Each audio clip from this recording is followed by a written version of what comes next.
Remember this ride from my 20 insane and unique carnival rides video, but for those of you who've never heard of it, I'll sum it up. This one-of-a-kind flat ride was first built by Dutch manufacturer KMG in 2016. This monstrous ride stands at a staggering 213 feet tall, or 65 meters in metric terms. This makes it the tallest portable looping ride in existence. Riders sit at the bottom of a massive arm and are hoisted into the air while rotating sideways. As you can imagine, the positive G-force achieved at the bottom of the descent is insanely intense. So much so that German regulations prohibit the ride from making more than one complete rotation. Nevertheless, the hang time you'll get at over 200 feet is flat out surreal, and just one rotation is more than enough to be memorable. Number 6. Giant Canyon Swing at Colorado's Glenwood Caverns Adventure Park. At an elevation of over 7,000 feet above sea level, Glenwood Caverns Adventure Park has no shortage of thrilling attractions. It has a dreamlike drop ride into a deep cavern, and a world-famous swing ride over a canyon. Made by American manufacturer S&S Sansei, this model is known as a Scream and Swing ride. Though common at amusement parks, this Scream and Swing stands out, as it is perched on the edge of a large cliff. With each swing, passengers are launched higher and higher into the air. Seats facing the edge of the cliff will give a wide view of the sky, while sitting away from the edge ironically gives a more terrifying view. Riders will face straight down in this case, with a considerable amount of space between the seats and the ground. If you're looking for a more exciting ride, choose the seats facing away from the edge of the cliff. But regardless, this ride is both exciting and fear-inducing no matter what seat you're in, and is a must-have addition for any thrill seeker's bucket list. Number 5. The SCAD Freefall at South Africa's Orlando Towers. In case you haven't heard of these rides, SCAD towers are full-fledged stuntman experiences. At least that's how I describe them. The acronym itself stands for Suspended Catch Air Device. From personal experience, I can say the SCAD tower is by far the scariest ride I've ever been on. But out of the few of these rides out there, only one truly stands out. This one can be found at the Orlando Towers in Johannesburg, South Africa. Located inside a former coal plant cooling tower, guests start off boarding a metal platform and being lifted into the air. As the platform goes up, so does a large net. After reaching the top, guests are hooked up to a cord and lowered below the platform. With the use of a release mechanism, a park employee releases the cable, sending guests plummeting downward with no cords. After what feels like terminal velocity, guests hit the net, which is specifically designed to cushion the fall as much as possible. Guests will drop over 131 feet into the net below. As you can imagine, the drop down feels much longer than it actually is, and the fact that it's inside a cooling tower makes it that much more surreal. A fall like this is not for the faint of heart. If you think you can handle it, the Orlando Towers await you. Number 4. Zumanjaro Drop of Doom at New Jersey's Six Flags Great Adventure. In 2005, Six Flags stunned the amusement industry by opening Kingda Ka. At an impressive 456 feet tall, this intimate accelerator broke the record for the tallest roller coaster on Earth, a record it still carries to this day. As if it wasn't already jaw-dropping enough, the coaster's manufacturer managed to take it to the next level. A year after installing drop towers on Magic Mountain's Superman Escape from Krypton, Swiss manufacturer Intamin would install another 3 of these drop towers on Kingda Ka's structure. The result is Zumanjaro Drop of Doom, the world's tallest drop tower experience. Each one stands at an incredible 415 feet in the air. After boarding, guests are swiftly taken to the top. Just when you think you're about to hit max height, it keeps going and going and going until you eventually reach the peak. Upon reaching the highest point, riders will be stopped at the top, possibly allowing for a few seconds to rethink their life decisions. Before you know it, you'll be plummeting towards the bottom, gaining more momentum as you descend. As it picks up speed, you may feel like you're going to crash into the ground, but before you know it, the brakes will kick in and you'll be sitting in your chair with a look on your face that has "Holy shit"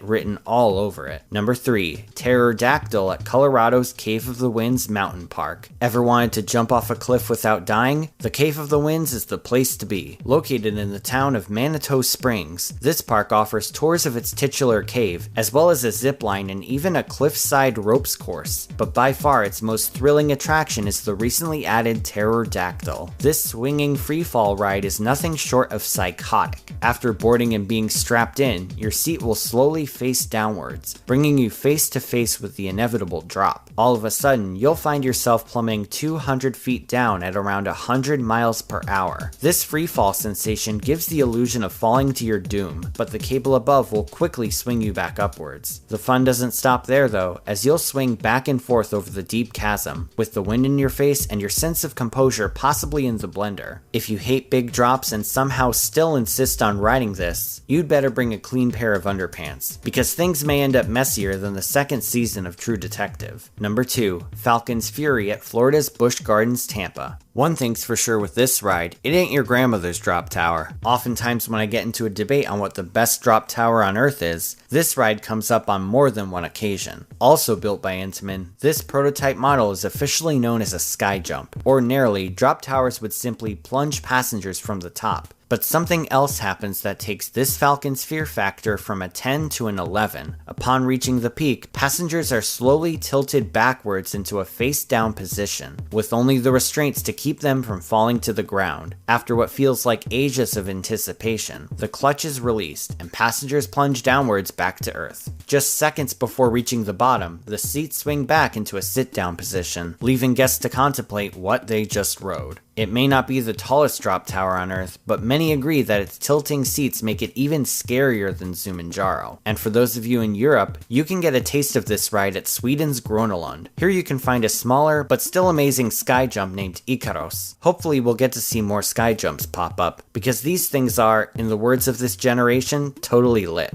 At long last we've come to number 1, which is every single ride at Las Vegas, Nevada's Stratosphere. World famous among thrill seekers, the Stratosphere Hotel and Casino features an amusement park on top of the building at around 1,000 feet in the air. Over the years, the park has added a variety of attractions to take full advantage of its mind-blowing height. Among those still operating are the following. First, there's Big Shot, an S&S space shot ride that launches riders over 1,000 feet into the sky. On its own, it's far from the tallest drop tower, but the view from the top is perhaps the scariest of all time. Next is Insanity, a flat ride that spins riders above the Vegas Strip as they face the ground. This photogenic ride is so unbelievably insane, it's featured in more YouTube thumbnails than you can shake a stick at. Riders will rotate around the center axis repeatedly, likely spouting out various 4-letter words in the process. Perhaps even scarier than this ride is X-Scream, an astoundingly horrifying ride that sends a train full of passengers off the edge of the building, hanging them in place before sending them back to the boarding station. It looks like something straight out of a clickbait thumbnail, but rest assured this one is real, and you'd be hard-pressed to find a ride that's scarier looking than this. It looks as if there's nothing to stop it from plummeting to the ground, but like I've said before, the magic of engineering is in full effect. Finally, there's Sky Jump Las Vegas. This is a bungee jump-esque ride experience that drops riders hundreds of feet to the ground on a controlled high-speed wire. Notable enthusiast Taylor Bybee of Coaster Studios had this to say about it.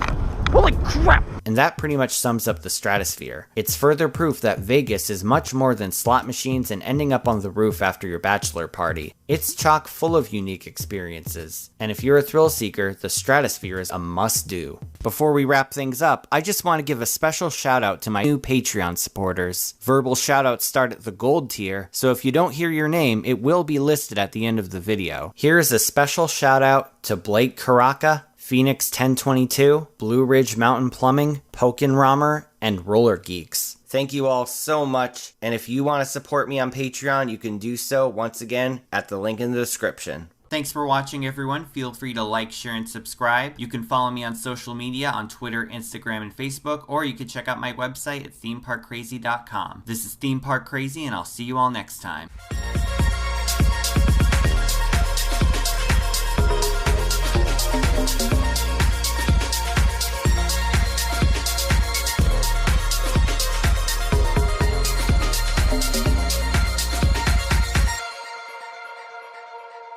Epilepsy warning for flashing lights and colors.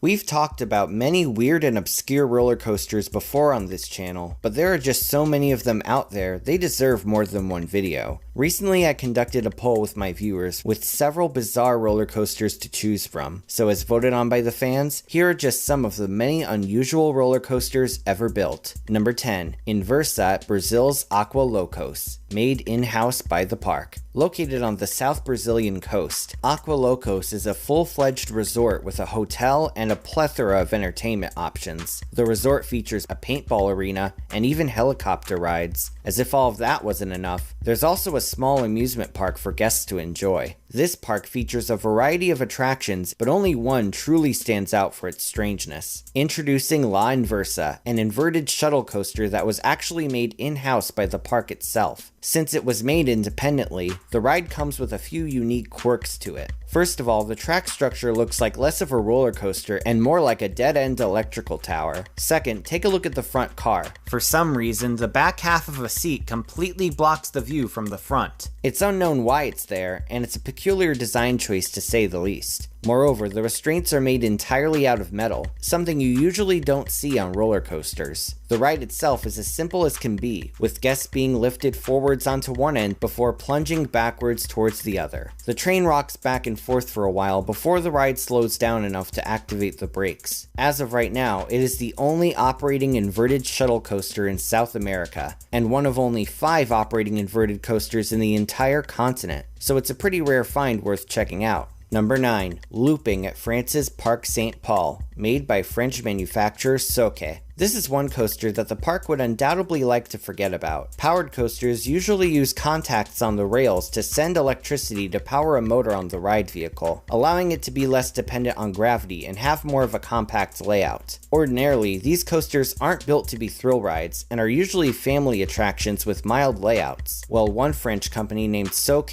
decided to take the powered coaster to a whole nother level. This company was actually daring enough to add a vertical loop to their powered coaster model, and a rather tight one at that. Through the use of electrical power and several small motors on the train, this coaster was able to forego a small lift hill and send riders zooming through the course right from the start. The train would start by maneuvering an upwards helix straight out of the station before speeding up further on a section of straight track. After a bank turn to the left, the track heads downwards towards the vertical loop. Although the first part of this loop is powered, the train completes the rest of the course with its own momentum, making this a partially powered coaster. The train would then maneuver the course for a second time before stopping at the station. After a lengthy run of the French fair circuit, it would be moved to Parc Saint-Paul for the 2003 season. It seemed like a rather unique and entertaining roller coaster at first, but just 2 years after it opened at Parc Saint-Paul, disaster struck. On July 17, 2005, one of the cars actually derailed during the loop. 4 people were injured and the ride was closed shortly afterwards. After a year of sitting, standing, but not operating, it would be removed from the park.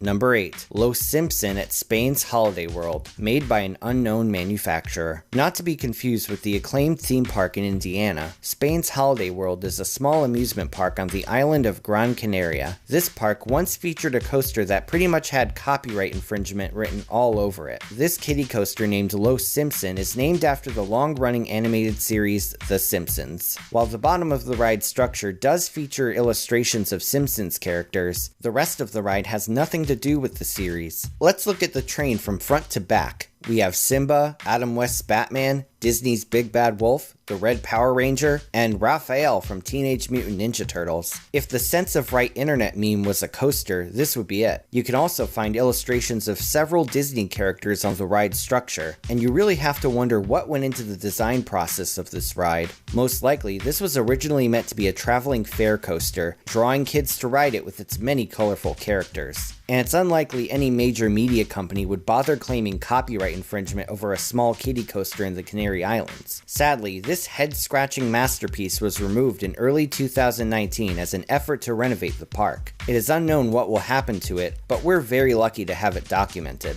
Number 7. Pipeline Express at Ohio's Putton Pond Speed Park, made by Canadian manufacturer Bailey Rides. Some roller coasters are wooden, some roller coasters are steel, but did you know that there was once a plastic coaster? You may remember the Auto Sled from my 10 rare and unique roller coasters video. This now extinct coaster model featured small plastic sleds that each sat one person. The sleds would start at the top of a large structure, and guests would strap themselves in with a seatbelt. They were then pushed downwards through a small, fast fast-paced course before being stopped by a manual brake system at the end. Most of these coasters had steel rails, but believe it or not, the prototype of this model was an entirely different story. In 1986, the first autosled debuted at Fostoria, Ohio's Putton Pond Speed Park. While the structure and ties were made of steel, the rails were actually constructed from plastic PVC pipes. Yes, the same material that hooks up septic systems. This is the kind of thing you'd see on a backyard coaster, and not one you'd see at an operating amusement park. Nevertheless, the ride proved to be quite popular and would operate all the way until the early 2000s. It's unknown how the park maintained the plastic rails, or why exactly the coaster closed, but the fact that it existed is truly fascinating. Number 6. The Rollerball model, made by Swiss manufacturer Ride Engineers Switzerland. Remember the dizzy dropper from Roller Coaster Tycoon 3? Well, 14 years after the game came out, this roller coaster would become reality. In 2018, Ride Engineers Switzerland would introduce the Rollerball, a family coaster with one of the most unusual designs you'll ever see. Passengers board the ride vehicles at the bottom, sitting parallel to the sideways track. They are then sent up a vertical lift before descending into the course. The layout consists of several sharp downwards turnarounds, making it resemble a wild mouse flipped on its side. With each dip downwards, a brake is applied. Ordinarily, putting a brake at the drop would kill a ride's fun factor, but there's a special reason for this braking system. The ride vehicles are designed to swing back and forth, but not flip.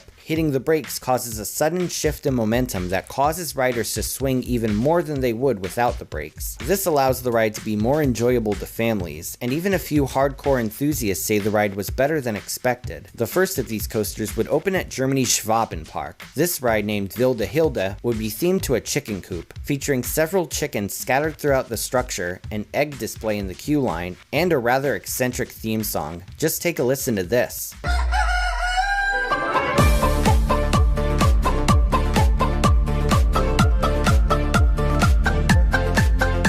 Yes, that is a clucking sound. Pretty awesome if you ask me. More recently, a much bigger rollerball would open at France's Parc Spirou, and would be themed to the Franco-Belgian comic character Marsupilami. Still though, while the one in France is bigger, Wilde Hilde's more elaborate theming makes it stand out much more. Look for more rollerballs to be installed in the coming years. Number 5. The Gliding Coaster model, made by French manufacturer Reverchon. Imagine taking a wild mouse and reimagining it as a suspended coaster. That's exactly what French manufacturer Reverchon did with this creation. Currently exclusive to traveling fairs, there are only 2 of these coasters operating in the entire world, one named Ala Delta and the other named Eurocoaster. Both of these coasters feature one-row trains that each seat 4 people. Just like a wild mouse, the course features several switchback turns and a few dips. However, the ride vehicles have the added bonus of rocking guests side to side. For every turn, you'll find yourself swinging in the opposite direction. Another unique aspect to this ride is the queue line. At its annual installation at London, England's Hyde Park Winter Wonderland, it is rebranded Christmas Coaster and features a funhouse-style queue line complete with rollers and rotating platforms. Despite its standout features though, the ride as a whole has received a negative reception from enthusiasts. YouTube user Changa says, "It's horrendous. I'd recommend it for the credit, but every time it banks, you get lurched forward, then rattled to death in the corners." YouTube user Swant No Limit says, "It felt like they threw out the designer halfway through the development." And another Swiss YouTube user said, "The drops are really fun, but the rest is kinda boring." Despite this criticism though, Chinese manufacturer Golden Horse released their own unauthorized version of this coaster. But would you believe that the knockoff version is actually considered to be better than the original? Notable enthusiast Richard Bannister agrees. Although he was a harsh critic of the Reverchon version, Bannister said the Golden Horse version, quote, "had one rough transition towards the end of the course, but for the most part was good fun. It just goes to show you can't judge a coaster by its manufacturer." Number 4. The Illusion model, made by Dutch manufacturer Vekoma. Once upon a time, Vekoma created a brand new family coaster model named the Illusion. Since then, it has become known as one of the most unique and bizarre indoor roller coasters in existence. First opening at Tennessee's defunct Opryland as Chaos, only 2 of these rides were ever built, and the only one remaining is Revolution at Belgium's Bobbejaanland. This coaster model is notable for having an insanely long train. The one on Revolution has 30 cars, and the one on Chaos was even crazier at 40 cars. That's quite a lot of passengers. As a result, this coaster has a maximum capacity of around 1,200 riders per hour with one train alone, which is just 300 less than the capacity of Fury 325 at Carowinds. In addition to the lengthy train, the layout itself is equally unusual. Starting off with a long spiral lift, passengers can view a projection screen on the ceiling as dreamlike background music plays. After the lift, the train descends a long layout consisting of a long, wavy, downward spiral, with the ride ending shortly afterwards.